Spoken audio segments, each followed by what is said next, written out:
I worked extremely hard on behalf of our values and our interests and our security, and the emails are part of that. So I have said publicly, I'm repeating it here in front of all of you today, I want them out as soon as they can get out. But will you demand it? Will you demand it? Well, they're not mine.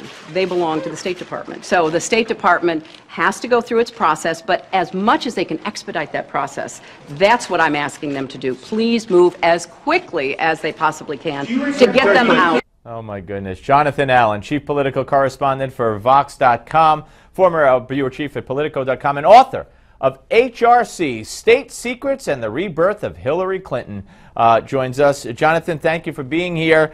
Were you surprised that she answered, I think the count, I don't know, was 7 questions today after going about 30 days without addressing the media? I'm not terribly surprised. I think she was pretty much on message. It was sort of a game of three-card monte there with the State Department emails. They used to belong to her.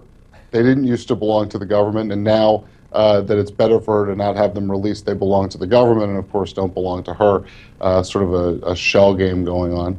Yeah, no, I couldn't agree more. But, of course, the fact of the matter is, before we get to your piece that you wrote, which is a blockbuster at Vox, these emails that she wants released as quickly as possible, the State Department today said next year, and then a court said no, not next year. But if there was anything in this, look, she knows what's in them. She picked them to be released. So everybody who's waiting with bated breath to see the release of these 55,000 pages, there's not going to be anything there. It's what she didn't release that we need to see. That's right. The real question is what she didn't give back, what was on the server that apparently has been wiped clean. I think, you know, it's a very easy issue for people to understand the destruction of documents, which is why I think that of all of the things we've been reporting on and reading about over the last several months, the one thing that will probably come back to haunt her is this this server. It's an issue that will not go away.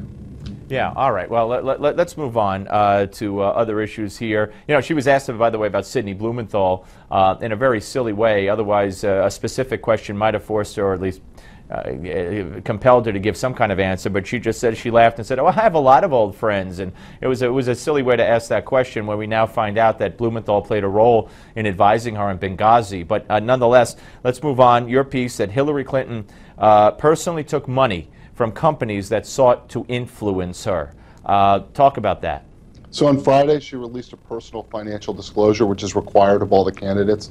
And what it showed was the amount of money that she was paid for each of the speeches that she gave for money over the course of the last 16 months or so. And a number of companies popped up on that list that had been lobbying the State Department while she was there. Some of them were also Clinton Foundation donors. So one company, Corning, in upstate New York, she's had a long relationship with going back to her days in the Senate. They paid her $225,000 to come give a speech. They had been lobbying the State Department while she was there. They got stuff from her when she was in the Senate. They funded her campaigns for the Senate.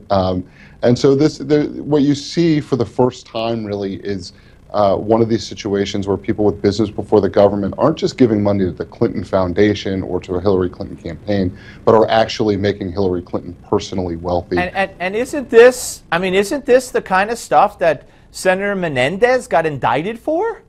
Well, so there are some differences in terms of, I think the accusations against Senator Menendez is that there were specific, or at least more specific, actions taken on behalf of a donor.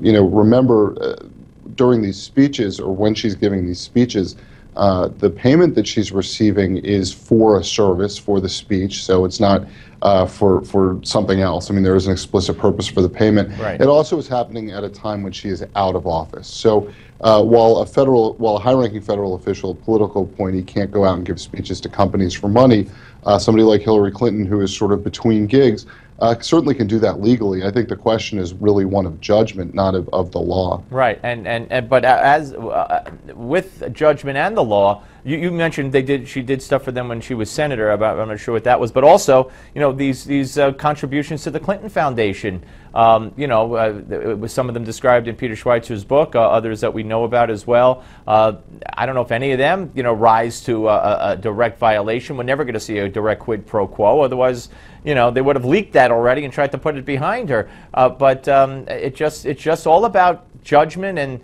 and how it stinks and how it's walking this fine line that, you know, and even, you know, Jonathan, let's go back to the emails for a second. I mean, if you had a bet $20, if they forced you to bet $20, would you bet that some foreign government hostile to the U.S.